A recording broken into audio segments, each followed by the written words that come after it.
We always knew you'd end up fine on your own. You were the tough one, remember? That's what we told ourselves. My mother said that to me on a Tuesday afternoon, her voice cracking through a phone connection from Portland, Oregon. 17 years. 17 years of nothing, and that was the sentence she chose to break the silence. Not, "I'm sorry." Not, "I was wrong." Just a tidy little revision of history, packaged up so she could sleep at night. She always had a gift for that, turning abandonment into a compliment, making neglect sound like a parenting philosophy. I didn't respond right away. I let the silence sit there between us like a living thing. I could hear her breathing. I could hear the television in the background, some game show, the audience clapping about something that didn't matter. I thought about all the things I could say, all the years of rehearsed speeches, the fury I'd swallowed so many times it had become part of my chemical composition. But none of it came. Instead, what rose up in me was something quieter and far more dangerous than anger. Clarity. Because I knew something she didn't. I knew why she was really calling, and it wasn't love. It wasn't guilt. It was the fact that 3 days earlier, my name had appeared on the front page of the Billings Gazette, then the Associated Press Wire, then a feature in the Denver Post. She hadn't called because she missed me. She'd called because other people suddenly knew I existed, and that made my absence from her life inconvenient to explain. My name is Elaine Calloway. I'm 32 years old. I'm a senior structural engineer with the Montana Department of Transportation, and last month I led the team that redesigned the Rimrock Bridge project outside Billings after the original contractor's plans were found to have critical flaws that could have killed people. The governor mentioned me by name at a press conference. There was a photograph of me in a hard hat, standing on a ridge above the Yellowstone River, and it went wider than anyone expected. Someone wrote a human interest piece. The headline read, "The Woman Who Stopped a Bridge from Falling." It was a good photo. I looked calm in it. I looked like someone who had always been certain of herself. The truth is more complicated than that. This is the story of how my family left me behind when I was 15 years old, moved 1,100 miles away without looking back, and then wept when they found out who I became without them. But it's also the story of something else, something I didn't understand for a long time. It's the story of how silence, the kind that settles into your bones when you realize no one is coming back for you, can either hollow you out or become the foundation you build everything on. I got lucky, or stubborn, probably both. Let me go back. I grew up in Billings, Montana, in a neighborhood called the South Side, near the train tracks where Burlington Northern freight cars rattled through at 2 in the morning. Our house was a 2-bedroom on Clark Avenue with a chain-link fence and a cottonwood tree in the backyard that dropped so many seeds every June it looked like snow. My father, Dean Calloway, drove a delivery truck for a building supply company. My mother, Sheila, worked part-time at a dentist's office doing filing and insurance claims. I had 2 older brothers, Tyler and Marcus, who were 17 and 19 when everything changed. We were not a dramatic family. That's the thing people never understand when I tell this story.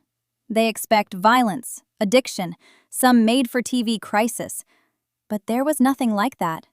We were the most ordinary people in the world. We ate hamburger helper on Wednesdays. My dad watched the Grizzlies play on Saturdays. My mom kept coupons in a shoebox on the refrigerator. The drama was all underneath, the way it always is in families that look fine from the outside.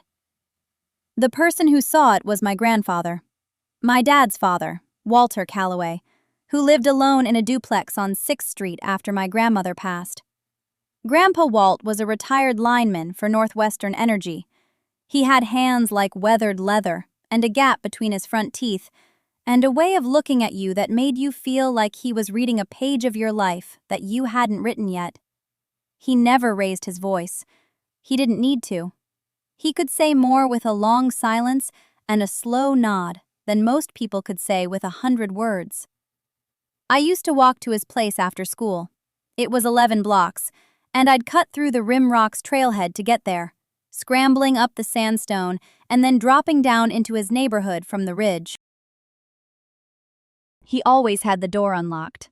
There was always coffee on the stove, the percolator kind, and he'd pour me half a cup with enough milk to turn it the color of caramel. One afternoon, I was maybe 13, I told him that my mother had forgotten to pick me up from a school event, an awards ceremony. I'd won a math competition, district level, and she was supposed to be there at 6. By 7, the janitor was stacking chairs, and I was sitting on the curb outside Riverside Middle School with my certificate in my lap. She eventually came. She said she'd lost track of time. She didn't ask what the certificate was for. I told Grandpa Walt this like it was nothing, like I was reporting the weather. He listened. He poured more coffee. Then he set the pot down and looked at me with those pale gray eyes and said something I carry to this day. Elaine, some people can only see what's standing right in front of them. That's not your flaw. That's theirs. But you need to know something. The world will not always come find you. Sometimes, you have to go stand where the light is and wait for them to turn around. And if they never turn around, then you learn to be your own light. That's not sad. That's grown. I didn't fully understand it then. I was 13. I thought he was just being poetic, the way old people sometimes are.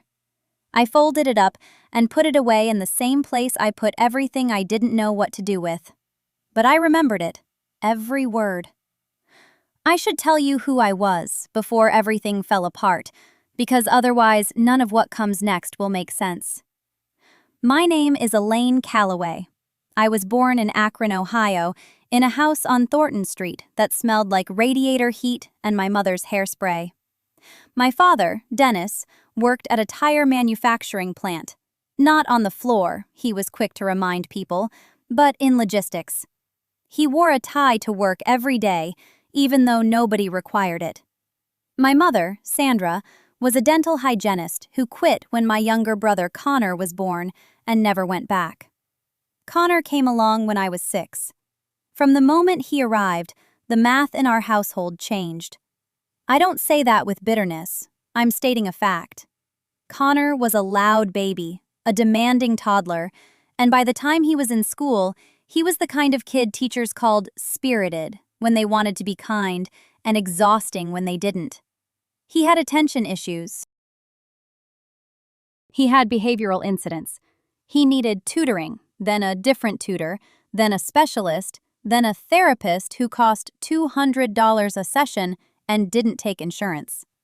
My parents orbited Connor like planets around a sun.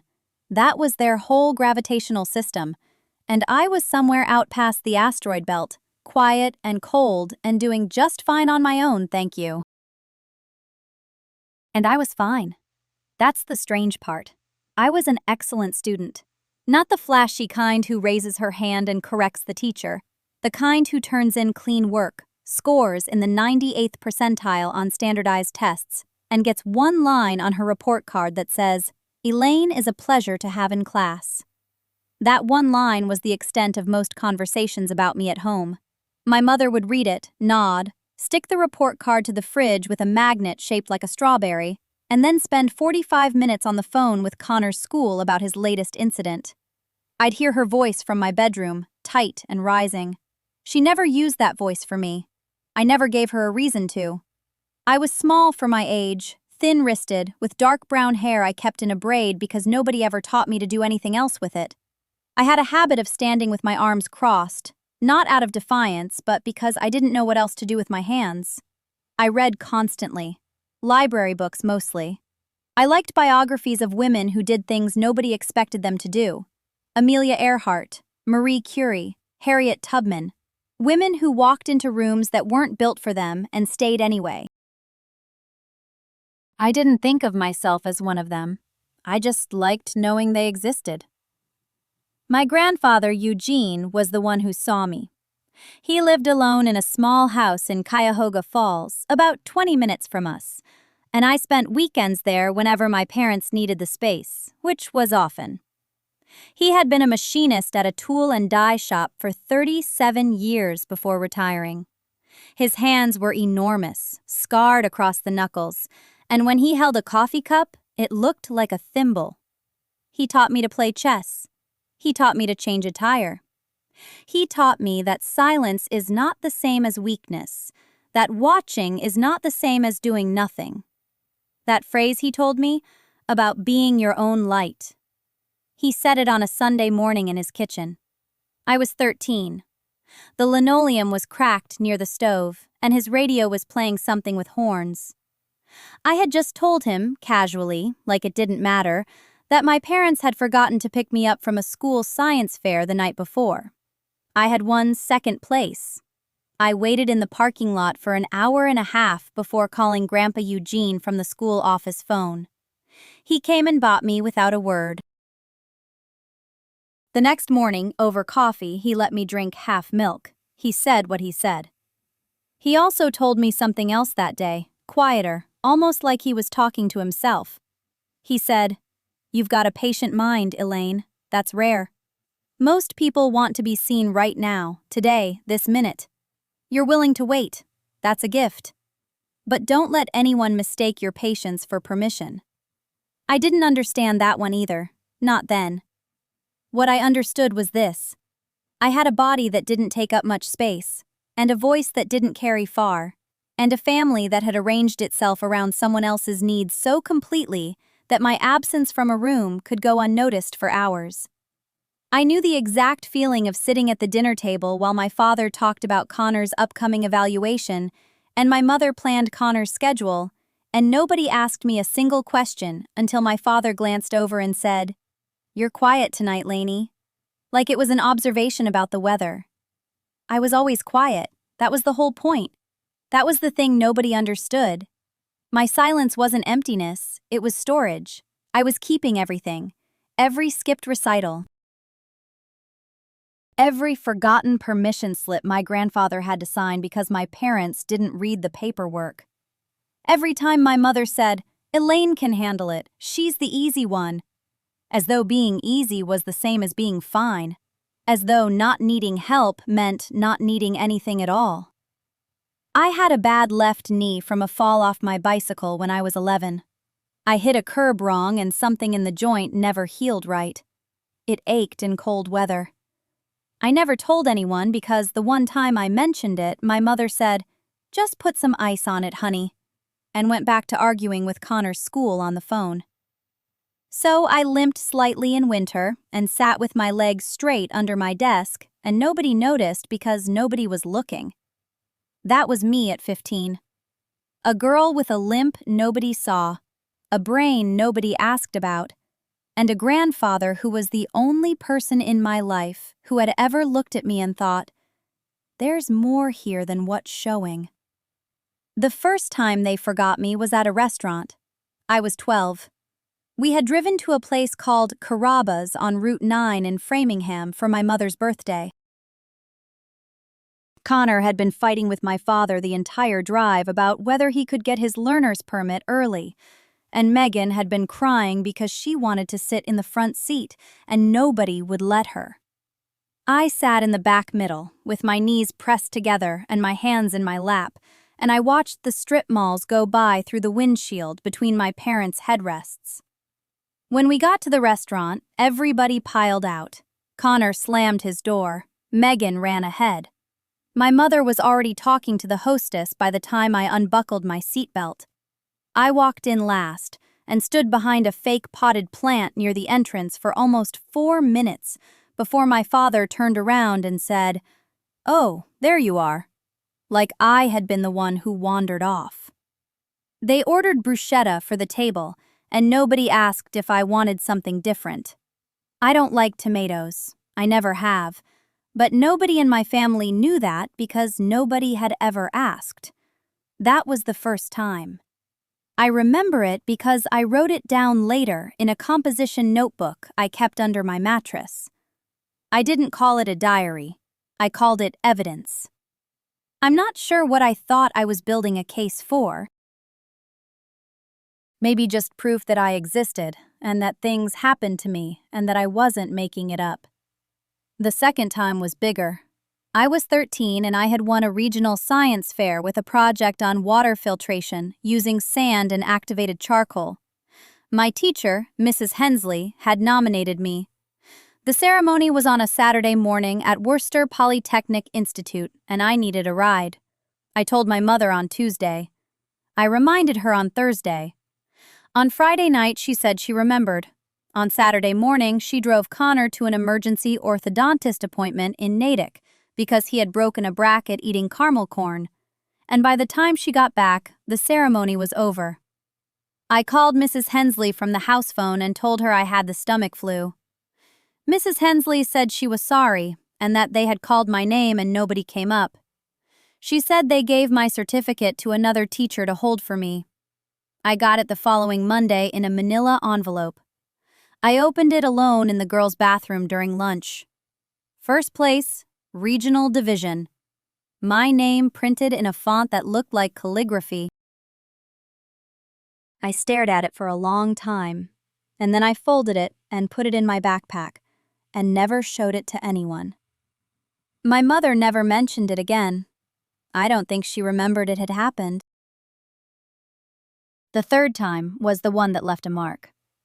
I was 14 and Connor was 17, and he had gotten suspended from school for 3 days for shoving a kid into a locker. My parents drove to the school together. They met with the principal. They hired a counselor. For 3 weeks, the entire household revolved around Connor's anger issues. My father took him fishing on the weekends. My mother cooked his favorite meals. Megan got extra attention too, because she was upset that Connor was upset, and my mother said we all need to support each other right now. During those same 3 weeks, I had my first period. I figured it out on my own using the internet and a box of pads I found under the bathroom sink. I washed my own stained underwear in the bathtub at night when everyone was asleep. I never told my mother because the house was so full of Connor's crisis that there was no room for anything else, certainly not something as ordinary as a girl becoming a woman. I handled it. I always handled it. And every time I handled something alone, the distance between me and the rest of them grew a little wider. And none of them noticed the gap because they were all standing on the other side of it, together. The fourth time was the one that should have made me angry. It was the spring I was 15. My grandfather had been gone for almost 2 months by then, and the house felt like it was made of paper. My father came home one evening and sat everyone down at the kitchen table. He said he had been offered a transfer to a new position in Charlotte, North Carolina. Better salary, better benefits. A fresh start, he said. He looked at my mother and she nodded. He looked at Connor and Connor shrugged. He looked at Megan and Megan asked if she could have a bigger room. Then he looked at me and I opened my mouth to ask a question.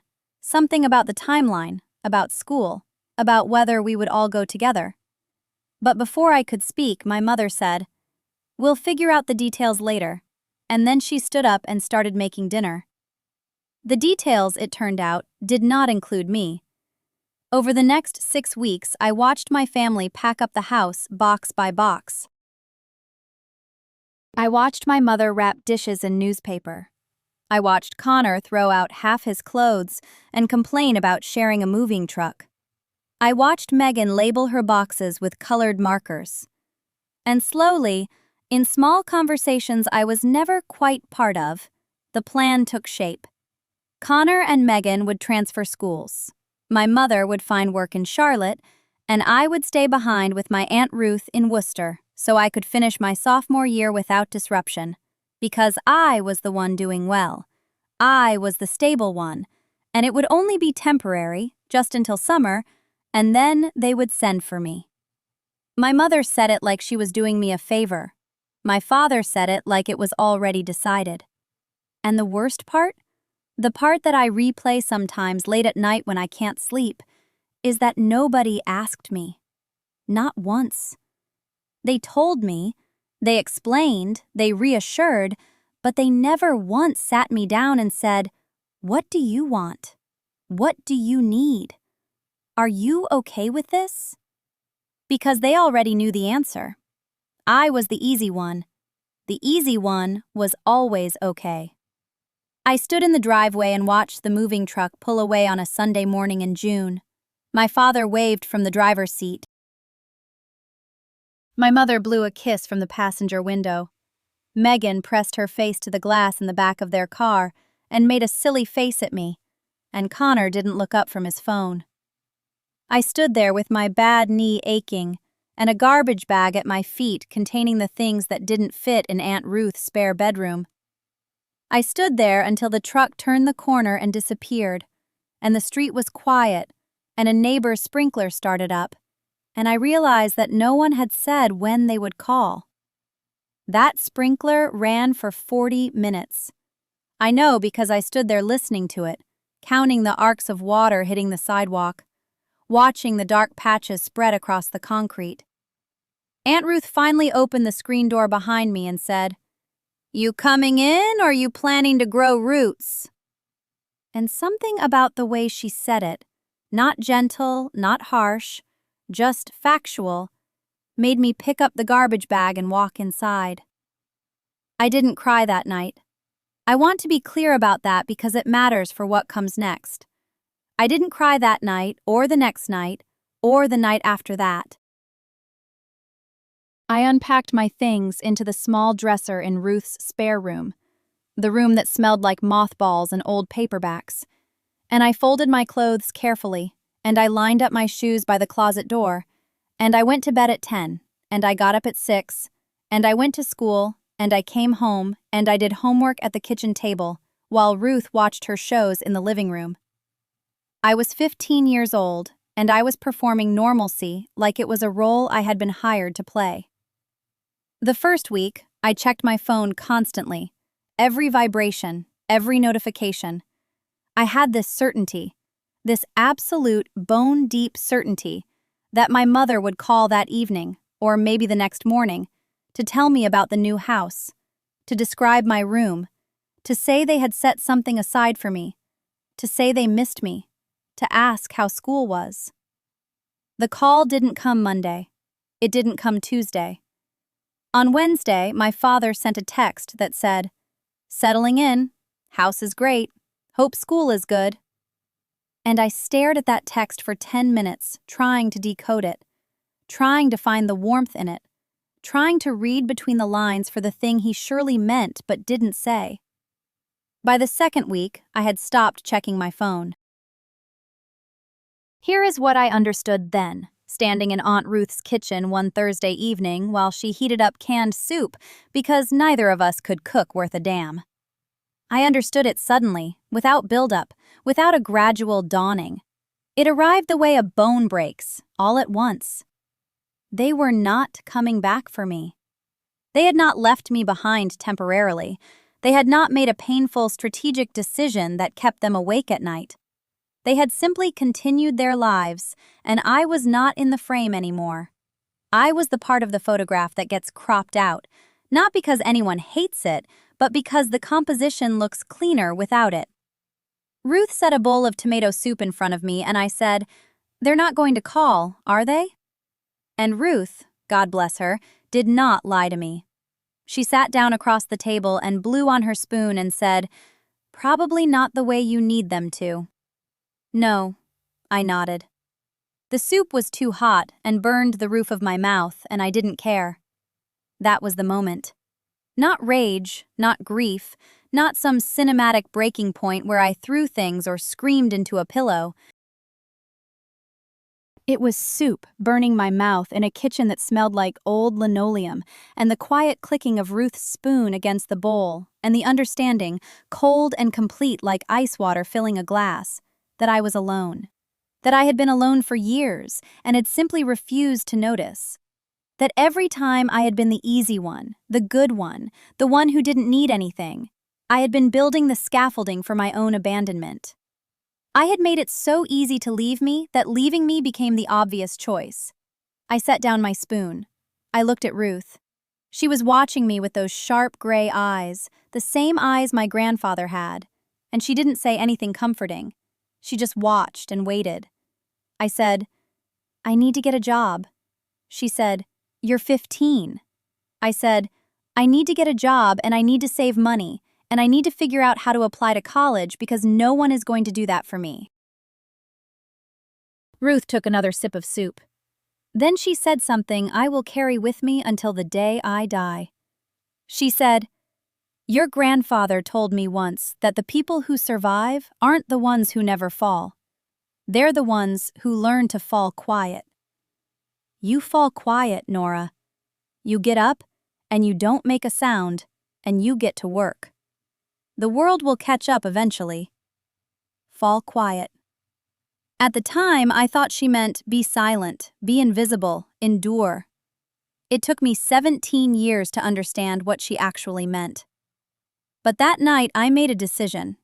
It wasn't dramatic, there was no music, there was no moment of steely determination where I stared at my reflection and made promises.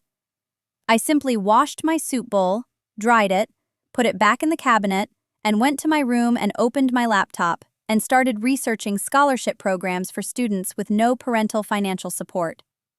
I made a spreadsheet. I listed deadlines. I calculated what I would need to earn per month working part-time to cover application fees.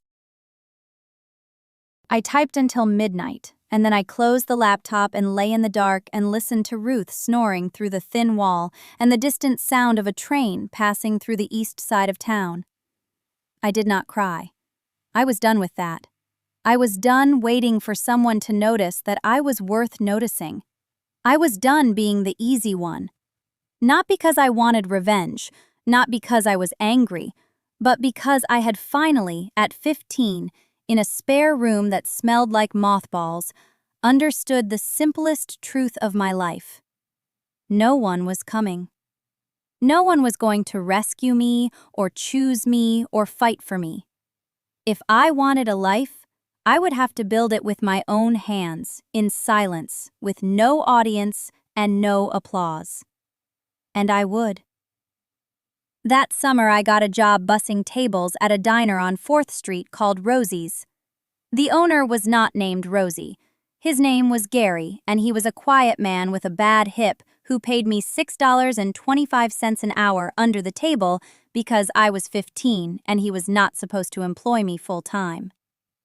I worked breakfast and lunch shifts 6 days a week, and I saved everything. I opened a checking account at the credit union on Maple Avenue with Ruth as the co-signer, and I watched the numbers grow slowly, like something stubborn pushing through concrete. Ruth never asked me what I was saving for. She was not a curious woman by nature. She fed me, she kept the heat on, she reminded me to lock the front door, and she left me alone. That was the kindest thing anyone had done for me in a long time, leaving me alone to become whoever I was going to become without commentary. I enrolled myself at Franklin High School that fall. I walked the 7 blocks each morning with a backpack I had bought at Goodwill for $3, a green JanSport with a broken zipper on the front pocket. I sat in the second row of every class because I had read somewhere that teachers remember the students who sit close but not too close. I did not raise my hand often. When I did, I made sure I was right. By October, I had a 4.0. By December, I had caught the attention of my AP history teacher, a woman named Mrs. Alderman, who wore reading glasses on a chain and had a habit of tapping her pen against her teeth when she was thinking. She stopped me after class one afternoon and said, "You write like someone who has been paying attention to the world for a lot longer than 16 years. I said thank you, and I left, and I sat in the bathroom stall for 5 minutes pressing my palms flat against my knees because no teacher had ever said anything like that to me before, and I did not know what to do with it. I did not tell Mrs. Alderman about my family. I did not tell anyone. When people asked where I lived, I said, with my aunt. When they asked about my parents, I said they traveled for work. The lie was so small and so ordinary that no one ever questioned it, and that was the thing about being left behind. The world does not investigate quiet children. It just steps around them. I applied for scholarships in my junior year, 17 of them. I sat at the computer in the public library on Saturdays, and I typed essays about resilience and overcoming adversity, and I used words like determination and perseverance because that is what scholarship committees want to hear. I never wrote about what actually happened. I never wrote, "My mother forgot to leave a forwarding address," or "My father chose a woman who found me inconvenient." I wrote about the abstract version of hardship, the kind that sounds inspiring instead of ugly, and I polished every sentence until it gleamed. I won 4 of the 17. 2 were small, a few $100s each. One was a $1,000 award from a local women's organization that met at the Elks Lodge on Wednesday evenings. The 4th was a half-tuition scholarship to the state university, and when the letter arrived at Ruth's house in a thin white envelope, I stood in the kitchen and read it 3 times, and then I folded it neatly and put it in the top drawer of the dresser in my room, beneath the socks, next to the photograph of my grandfather holding me on the porch. Ruth saw my face at dinner that night and said, "Good news." I said yes. She nodded once and passed me the mashed potatoes, and that was the entire conversation. I graduated second in my class. I would have been first, but I got a B+ in AP Calculus because I missed 2 days with the flu in March and could not make up the lab work in time. I did not attend the graduation dinner because it cost $40 per plate, and I had already allocated that money toward my first semester's textbook fund. I went to the ceremony itself wearing a dress Ruth lent me, navy blue with small white buttons, too big in the shoulders. I walked across the stage, and I heard Ruth clap from somewhere in the middle of the bleachers, and that single pair of hands was enough. It had to be enough. I did not look for my family in the audience. I knew they were not there.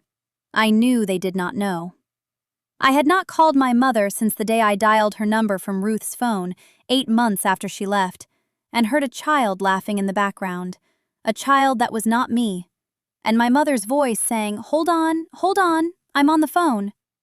And then she had come back and said, "Hello," and I had said, "It's Marlene," and there had been a pause so long I could hear the television playing something with a laugh track, and she had said, "Oh, honey, how are you?"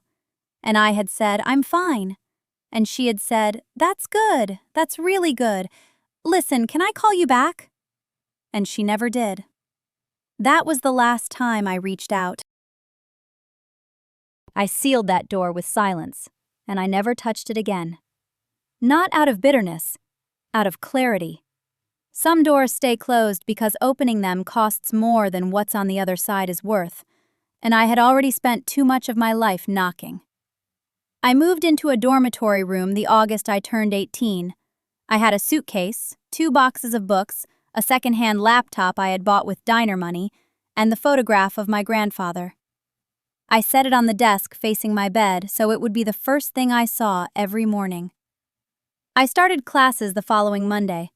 I declared pre-law because Mrs. Alderman had told me once that I argued like someone who had been building a case her whole life, and she was not wrong.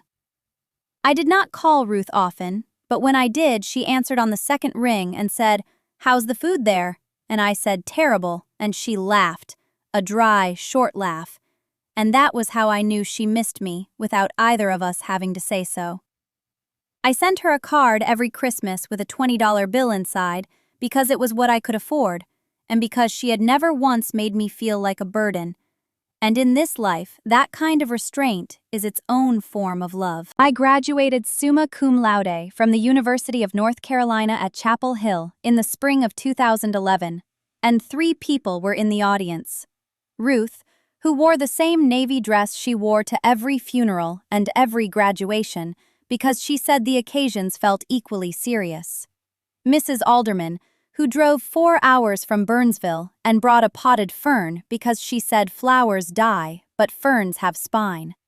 And a boy named David Kessler, who sat in my constitutional law seminar and had been watching me argue for 2 years before he finally asked if I wanted to get coffee, and I said, "Only if you are paying," and he said, "Always." And that was the beginning of something I did not know I was allowed to have. I went straight to law school at Duke. I took out loans that made my eyes water when I read the numbers, but I also earned a merit scholarship that covered 60% of tuition because my LSAT score was in the 99th percentile, and the admissions counselor looked at my file and then looked at me and said, "Where did you come from?" And I said, "A town so small it does not have a stoplight." And she said, "Well, you write like someone who has been paying attention to everything." I suppose I had been. David waited.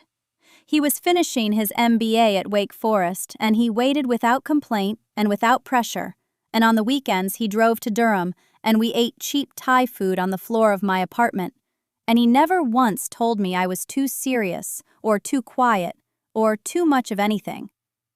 The first time he met Ruth, he shook her hand, and she looked at him for a long time, and then she looked at me and nodded once. And that was all the approval I needed from anyone on this earth. I passed the bar on my first attempt in 2014. I joined a mid-size firm in Charlotte that specialized in family law and estate planning because I understood what it meant to be discarded by the people who were supposed to protect you, and I wanted to stand between that kind of cruelty and the people it landed on.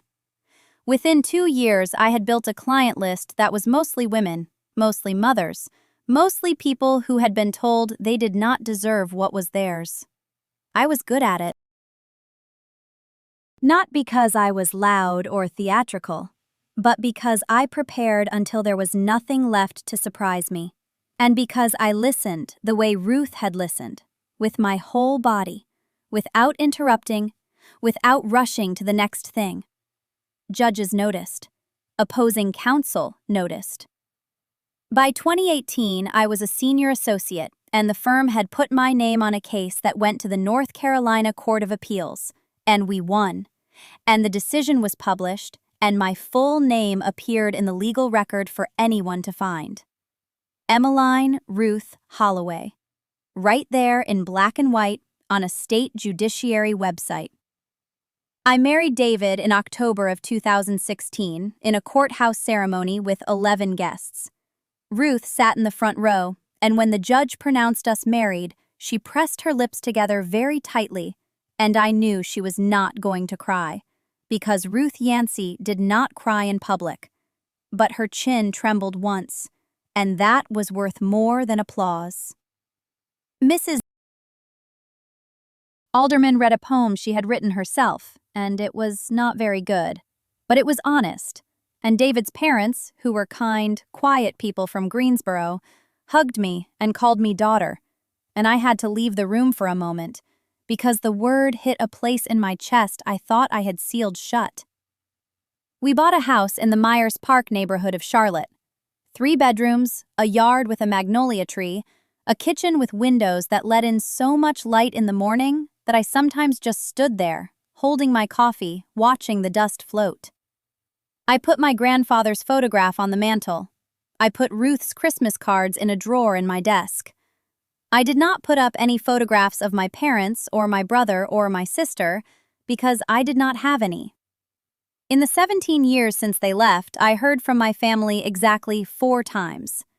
Once was the letter from my mother's sister Pauline, who wrote to tell me my grandmother on my mother's side had died, and the funeral was in Lexington, Kentucky, and I was welcome to come if I wanted.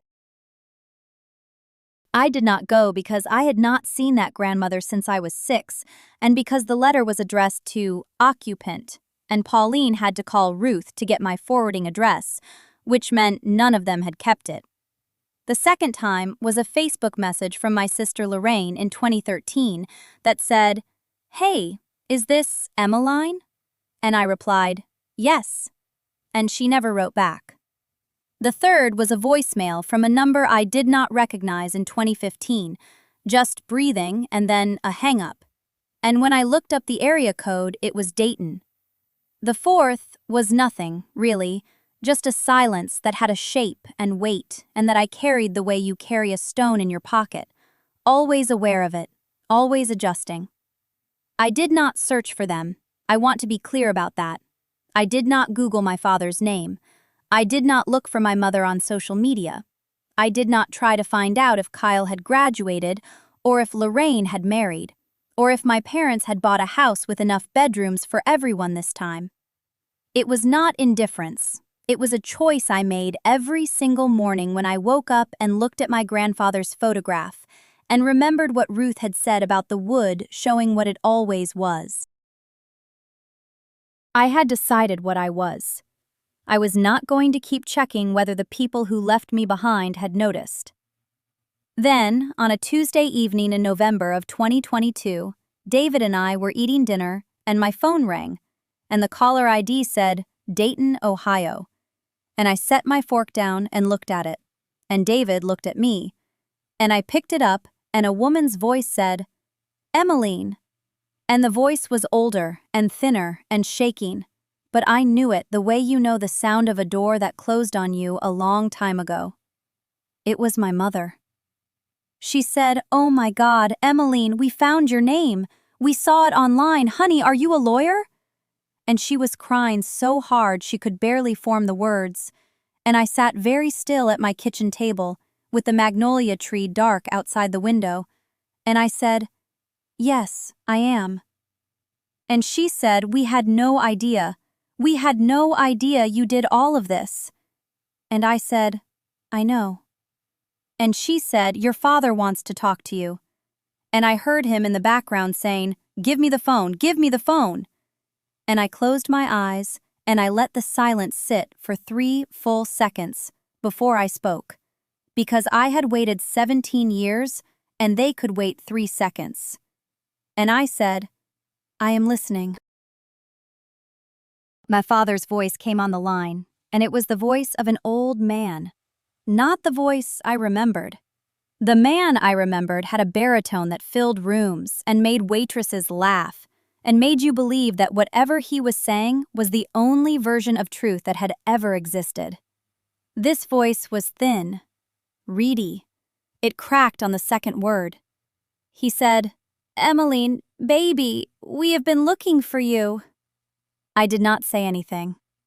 He said, We tried to find you a few years back, but we did not know your married name, and we did not know where you ended up. And I said I never married, and he went quiet for a moment, and then he said, Well, we did not know that either. I let that sit. He said, Your brother found your name on a legal database. You won some big case in Baton Rouge, something about a pipeline company. And he said your picture was right there.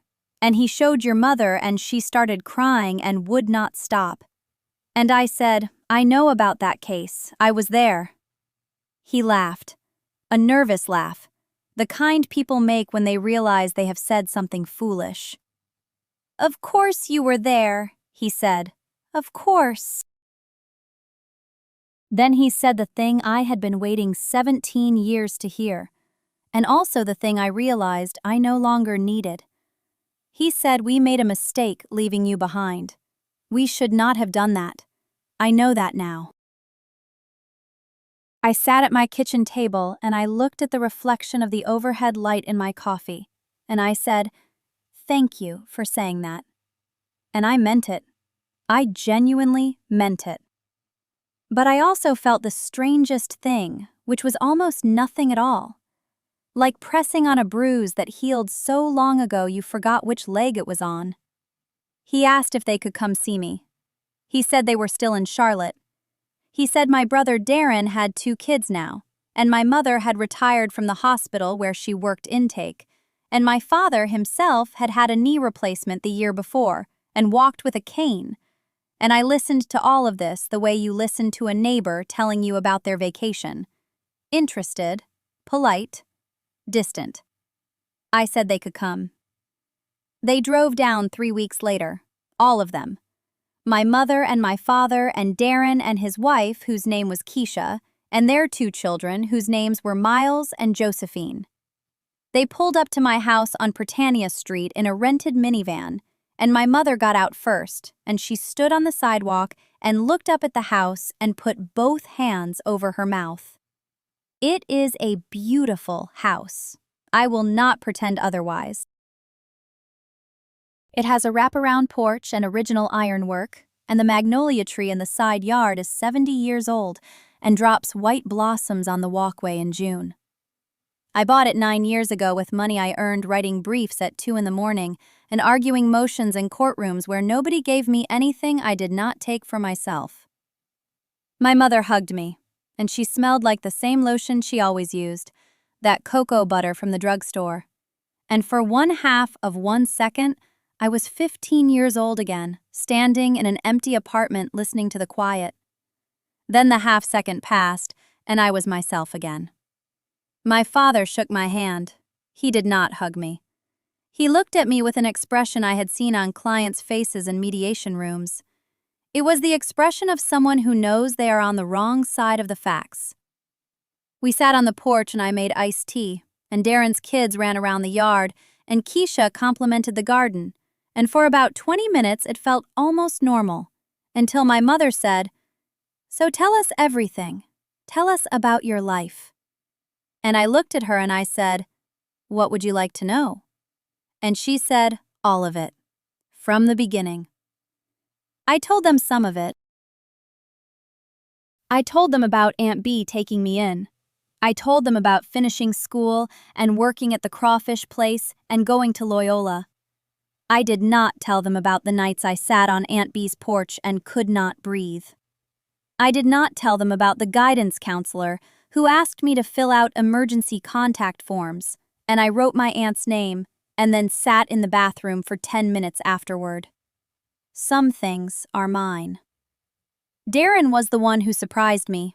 After dinner, he found me alone in the kitchen washing dishes, and he stood in the doorway and he said, "I want you to know I asked them not to leave you." He said I was 12, and I told Dad it was wrong, and Dad said you would be fine, and that Aunt B wanted you, and it would be temporary, and then it just was not temporary, and nobody talked about it, and after a while it became the thing we did not mention. He said, "I am sorry I did not try harder." I looked at my brother. He had our mother's eyes and our father's jaw, and he was crying without making any sound. And I dried my hands on the dish towel, and I said, "You were 12. You were a child. It was not your job." He nodded, but I could see he did not fully believe me, and I understood that, because I know what it is to carry something that was never yours to carry in the first place. They left the next morning. My mother cried again at the minivan. My father stood by the passenger door and said we would like to stay in touch, and I said I would like that too. And I meant it in the way that I mean it when I say I would like to visit Paris someday. It is true. It is sincere. It is not urgent. In the weeks that followed, my mother called every Sunday. I answered most of the time. The conversations were pleasant and shallow, like wading in warm water that never gets deep enough to swim. She told me about her garden. I told her about a case I was working on. We did not talk about the 17 years. We circled around them the way you drive around a sinkhole in the road. You know it is there. You just choose the lane that avoids it. My father sent me a letter, an actual paper letter in an envelope with a stamp. It was 4 sentences long. It said he was proud of me. It said he thought about what happened more than I probably knew. It said he hoped I could forgive him someday. It said he loved me. I read it twice. I folded it and put it in the drawer of my desk next to Aunt B's funeral program and the letter of acceptance from Loyola and the first business card I ever had printed with my name followed by the word attorney. I put it there not because it fixed anything, but because it was true, and true things deserve a place, even when they arrive 17 years late. There is a bench in Millennium Park that faces the Bean. Not the tourist side where everyone takes photographs, but the quieter side, where the curve of the sculpture reflects the skyline upside down. I sat there the evening after I put my father's letter in the drawer, and I thought about Aunt B. She used to say something to me when I was young and angry, and full of a heat I could not name. I would come home from school with my jaw tight because someone had said something, or done something, or looked at me the way people look at a girl who wears the same shoes 3 days in a row. And Aunt B would be at the stove with her back to me, and she would say it without turning around.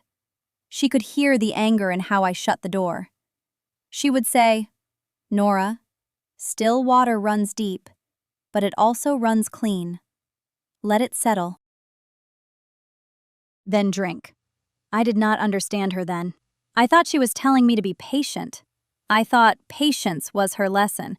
But sitting on that bench with the Chicago wind pulling at my coat, I realized she had never been talking about patience at all. She had been talking about clarity. She was saying that when everything gets stirred up, when the mud and the debris and the hurt spin through you so fast you cannot tell what is real, you do not make your decisions then. You wait.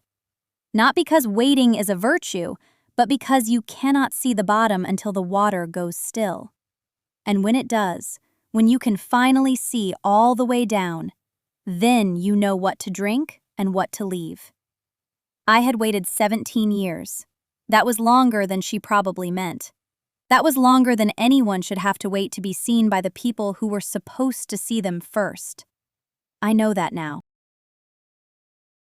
I think I knew it then too, but I did not want to say it out loud, because saying it would mean admitting that I had chosen to wait, that some part of me had been standing at the window of that empty Rockford house long after I stopped being 15, long after I had the money and the credentials and the steel to demand what I was owed. Some part of me had kept the porch light on, even though no one was driving up that street. That is the part I have to be honest about. I could have called them. Any year, any month. I could have hired an investigator to find my mother's address in Arizona. I could have written to my father before he ever thought to write to me. I had the resources. I had the words. God knows I had the words. I used them every day in courtrooms and conference rooms and across tables where billions of dollars hung in the balance. But I did not use them for that. And the reason is uglier than silence. The reason is that I needed them to come to me. I needed the proof that they would choose me without being asked. I needed the story to end the way it should have begun, with my family walking toward me instead of away from me. That is not strength. I want to be clear about that. That is a wound dressed up in a suit. That is a 15-year-old girl wearing the face of a 42-year-old attorney who bills $900 an hour, pretending that her stillness is strategy, when really, it is just the old fear that if she reaches out her hand, someone will look at it and keep walking. Aunt B would have told me to stop that nonsense. She would have said, "The water settled a long time ago, Nora. You just did not want to look down." She would have been right.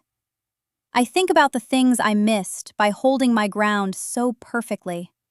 I think about Lucas growing up without knowing me at all, without knowing I existed beyond a name mentioned in whispers. I think about my mother's hands shaking in that conference room, and I wonder how many nights her hands shook before that.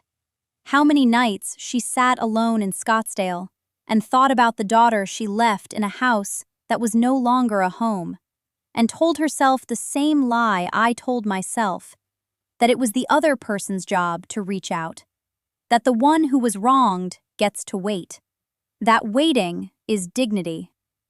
It is not dignity. It is fear with good posture. If Aunt B taught me anything real, it was that still water runs clean. But she never said to let it sit forever. She said, let it settle, then drink. I had done the settling. I had skipped the drinking. I had been so focused on letting the mud clear that I forgot the whole point was to eventually bring the cup to my lips and take what I needed and move. My father's letter sits in that drawer now, beside the things that made me. It is 4 sentences, and it is not enough, and it is also everything he had, and I recognize that shape. I recognize the person who has more inside than they know how to move from the chest to the mouth. I am that person. I have always been that person. The difference is I found courtrooms where precision passes for feeling. He never found his courtroom. He just found a stamp and an envelope and 4 sentences that probably took him all day.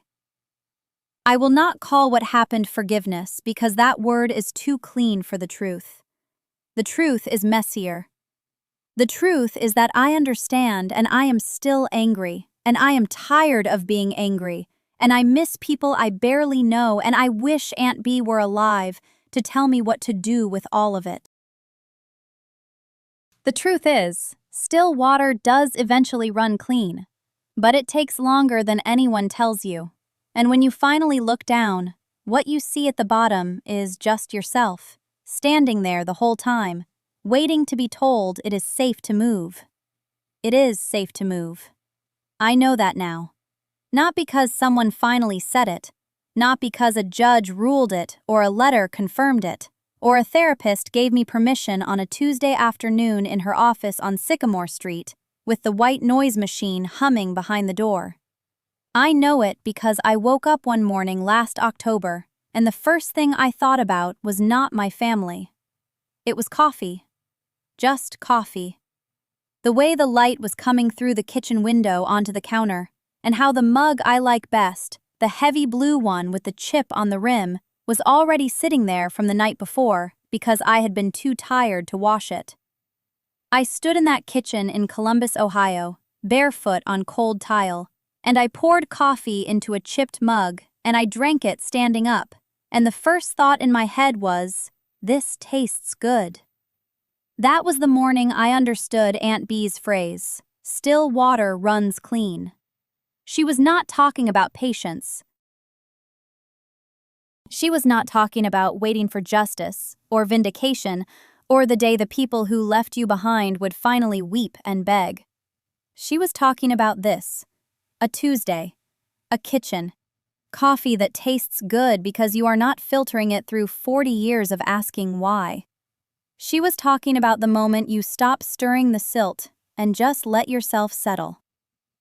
I think about her hands a lot, the way they looked when she rolled dough, the flour caught in the creases of her knuckles. She had arthritis in both thumbs by the end, but she never stopped making bread because she said the dough needed her, and nothing else in the world was saying that at the time. I did not understand her then. I was 15 and everything she said sounded like something stitched on a pillow. Now I am 42, and I would give almost anything to sit at her table one more time and tell her she was right. Not about all of it. She was wrong about some things. She thought if I was good enough, they would come back. They did come back, but not because I was good. They came back because the internet made it impossible to pretend I did not exist. That is a different thing entirely. But she was right about the water. She was right about the standing still. I still practice law. I still win more than I lose. Last month I argued a custody case for a woman named Dara, whose ex-husband told their 8-year-old daughter that mommy chose work over family. I sat in the courtroom in Franklin County and listened to him say it under oath, casual, like he was reading a grocery list. And I felt the old electricity move through my hands, the charge that has nothing to do with billing hours and everything to do with knowing exactly what it costs when someone decides your absence is your choice. We won. Dara has her daughter on school nights now. She cried in the hallway outside the courtroom, and I handed her a tissue from the packet I keep in my jacket pocket, because after 17 years I have learned that someone always cries in the hallway, and it should not be me. Derek calls once a month. We talk for about 12 minutes. He tells me about his garden. I tell him about cases I can talk about. We do not mention the years between. We do not mention that. Sometimes the silence stretches and I can hear him breathing, and I think he is trying to figure out how to say something enormous, but the words are too big for the phone line, so he just says, "Well, I should let you go." And I say, "Okay," and we hang up. And that is what a relationship sounds like when it has been rebuilt, with only the materials available. It is not the house either of us wanted, but the roof holds. Mom and I do not speak. That is not a punishment. It is just the truth. Some distances are not bridges waiting to be built. Some distances are the answer. The evening is coming down over the rooftops outside my window as I tell you this. Columbus in autumn is not beautiful the way postcards are beautiful. It is beautiful the way real things are beautiful, which means it is also a little ugly, a little ordinary, leaves in the gutters and the smell of someone grilling on a balcony 2 floors down, and the sound of a dog barking at absolutely nothing across the street. I live here. I chose this. Every lamp in this apartment is one I picked out myself, and every book on the shelf is one I carried from one life into the next, and the silence in these rooms is mine. Not the silence of being forgotten, but the silence of having decided, very carefully, what I want to hear. If you are listening to this and you are the one who was left, I am not going to tell you it gets better, because that phrase never helped me, and I do not think it will help you.